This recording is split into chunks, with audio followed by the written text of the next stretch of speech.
think it's a pivotal role. I mean, art is my favorite part of the aspect of a home, that it really pulls a room together. It's the first thing you see when you go into a space.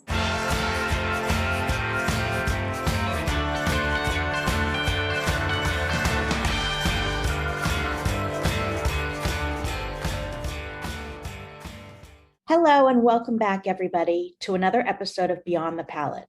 I'm your host, Whitney Rosenson, owner of Art Dimensions, a fine contemporary art leasing and sales business in Los Angeles. Today, I am doing something a little different from past Beyond the Palette episodes. And instead of interviewing an artist on my roster, I will be chatting with another type of creative, the interior designer. I'm really excited to be chatting today with Leslie Hunt, an amazing designer who I have had the pleasure of collaborating with on various projects over the years. And Leslie and I also went to grammar school together here in Los Angeles.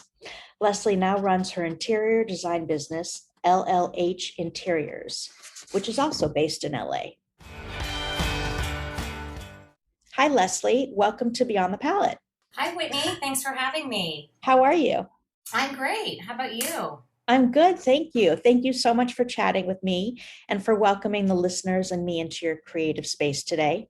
Let's dive in. Now, I know that you have exquisite taste and a great eye. For those listeners who do not know who you are, can you give us a snapshot of your journey to where you are today? Sure. So, growing up in Los Angeles, I was kind of on the path of being a dancer and ended up studying art history at UC Berkeley. And while I was there, I really was trying to explore which avenue of the arts I wanted to go into. So I had several different internships and started out, I knew I wanted to go to New York. So I got an internship in the special events department at MoMA. And who I worked for there is still a close friend of mine to this day. And she mentioned to me that I had a great eye and that I should consider interior design. And I kind of laughed and said to her, "Oh, that's what my mother does. I never thought about that." She said, "Well, I can line you up with a top designer in New York next summer. You can intern for him." So I ended up working for him. His name was Mark Hampton. And within a week of working for him as an intern, it just clicked. And I knew that that was the path that I wanted to go on. So I ended up finishing up my senior year at Berkeley. I went back, interned for Mark Hampton for another summer, then ended up working for him. And then after him, I worked for 3 other designers in New York over the range of 6.5 years. And then I moved back to Los Angeles at the end of 2002, started my own business with the intention of working with young families, particularly like in the 30-year age group, with the intention to grow with them. And my business has kind of taken off from there. Let's talk about art and decorating for a minute. Well, that's what the focus of this podcast is going to be. But what role does art play when you're decorating a home? I think it's a pivotal role. I mean, art is my favorite part of the aspect of a home, that it really pulls a room together. It's the first thing you see when you go into a space. And what about for an office? Is it similar, or would you say it's something different? I think it's similar. I mean, it's different in a home environment because it's much more intimate. I think in a business environment, you can be a little bit bolder and take a little bit more risks because you're kind of it's a different audience. But when it's home, it needs to be something you personally really love. Okay, so is that something that you really love? I mean, I know that you mix patterns and you mix palettes and your taste is sort of eclectic, but would your motto be buy or invest in things that you really love? Absolutely. Fill your home with things that you love. That's a great advice. What's your favorite part of being a designer?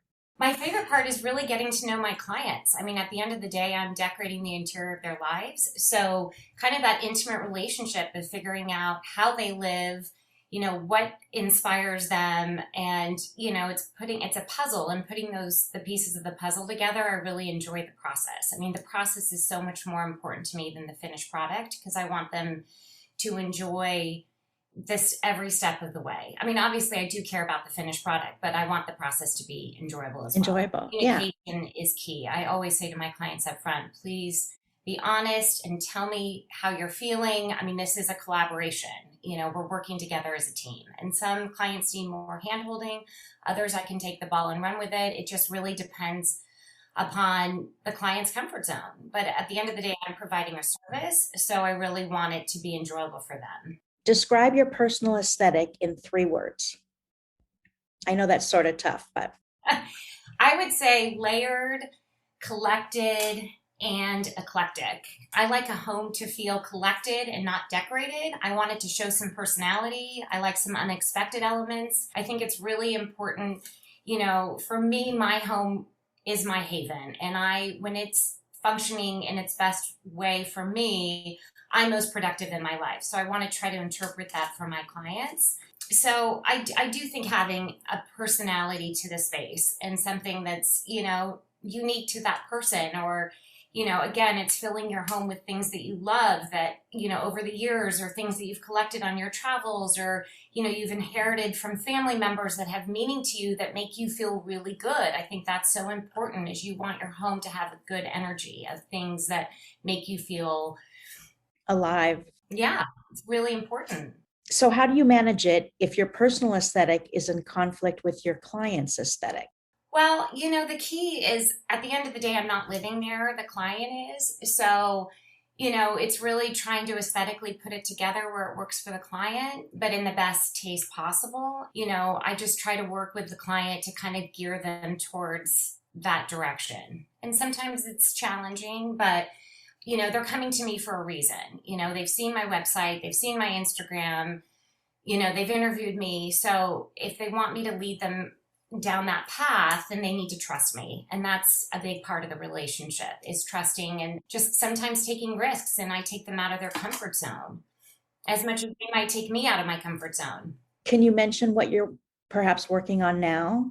Well, I'm working on this big project, which you're helping me with, which has been out of my comfort zone, and it's been fabulous. It's a home in the Palisades, roughly 7,000 square feet. It's really just been a pleasure from start to, I'm still in the process. I'm nearing completion by the end of the summer, but it's really just been a pleasure working with these clients. And, I started my process a little bit differently. As you know, I decided to start with rugs and art, and I found that the rooms kind of evolved from there. And that was so rewarding to see, and to kind of mix up my process and realize I don't have to stick to the same kind of formula of how I work. Each project kind of takes on its own life, and I have to kind of roll with that. And it's been a really good learning experience for me.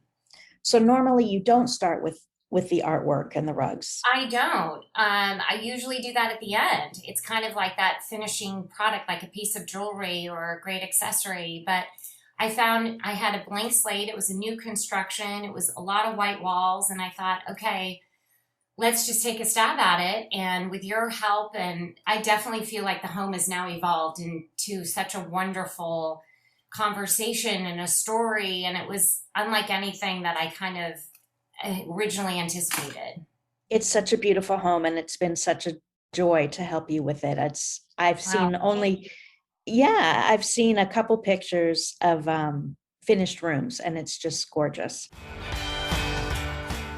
Who are your greatest influences? Well, I'd have to say my first one would be the 4 designers I worked for in New York. And that was Mark Hampton, Stephanie Stokes, Sandra Netterly, and Scott Snyder, because they really helped shape me into the designer that I am today. Then I would say Richard Diebenkorn, my favorite artist. I love his use of scale and his lines and his color palette. Every time I see a piece of his work, I'm just blown away. I would say Martha Graham, who inspired me as a dancer growing up.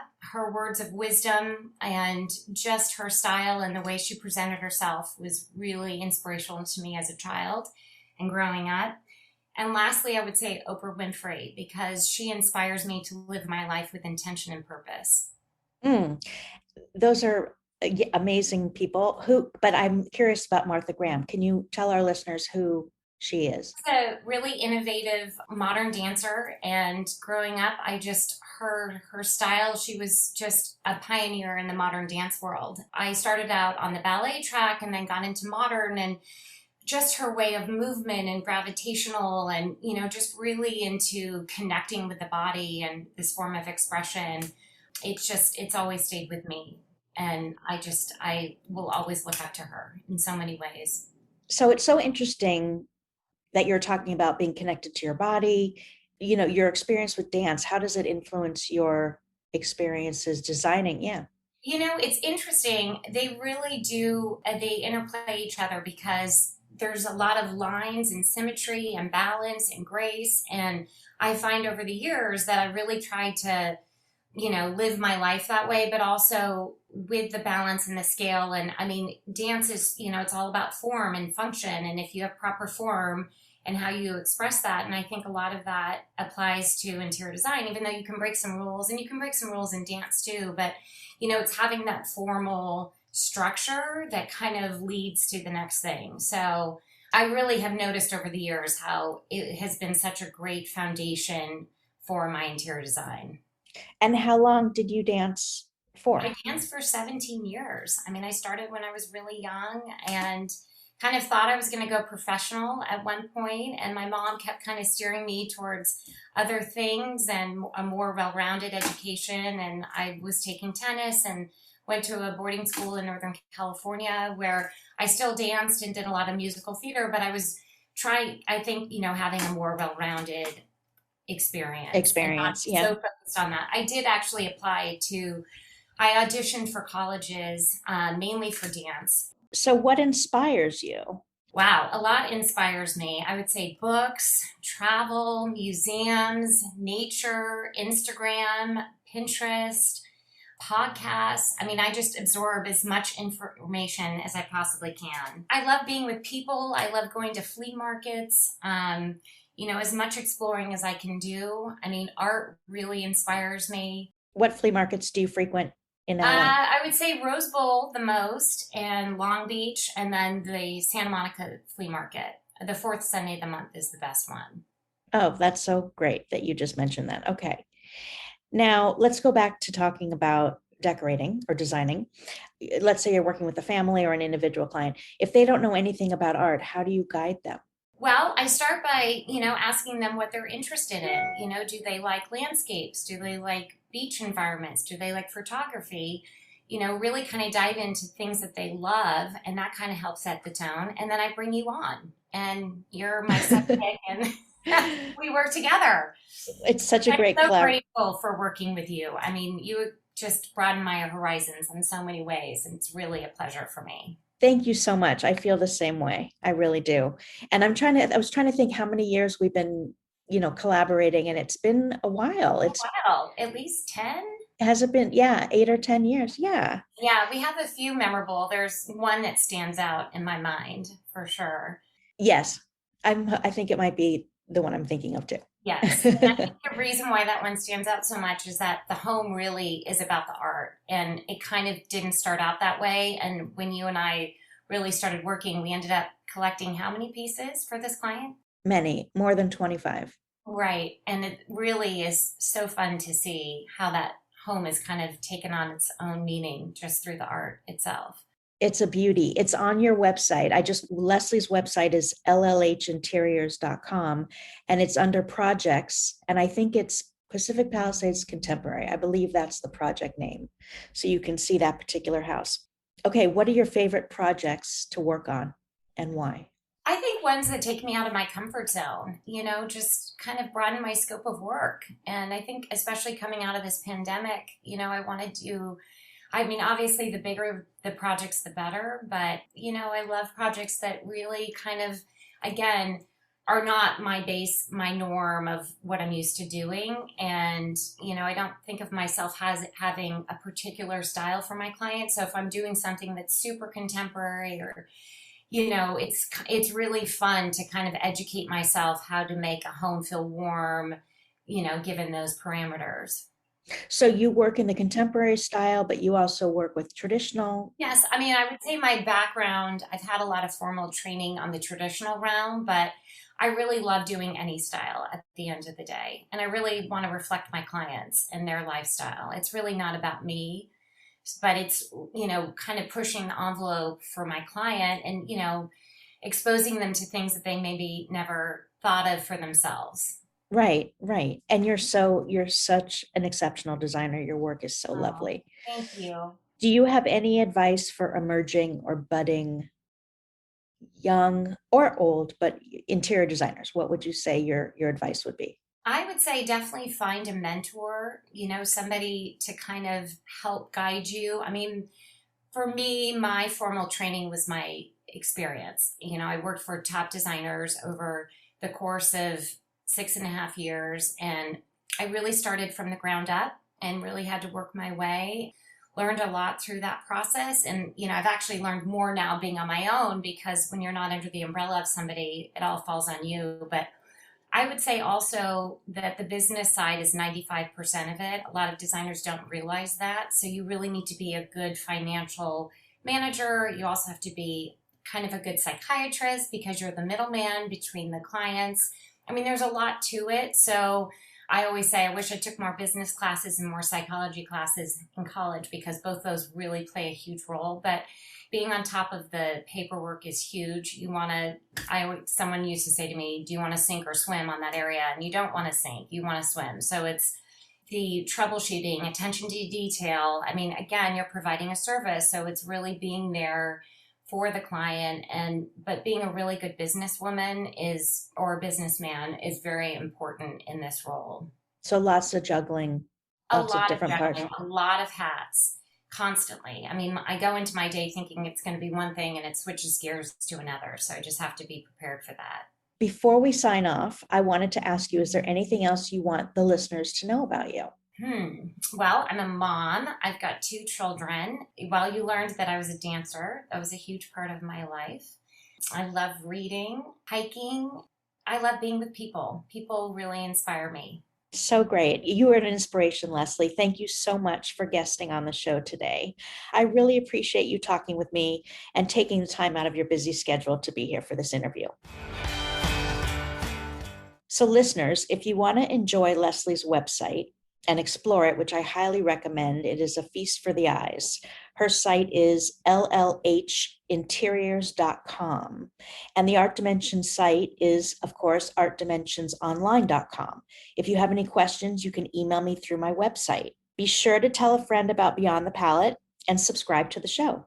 And lastly, in addition to Leslie's website, you can learn more about her incredible decorating work on Instagram, and the handle is @LLHinteriors. So to Leslie Hunt and all the listeners out there, thank you again so much for being here. Take good care and happy creating.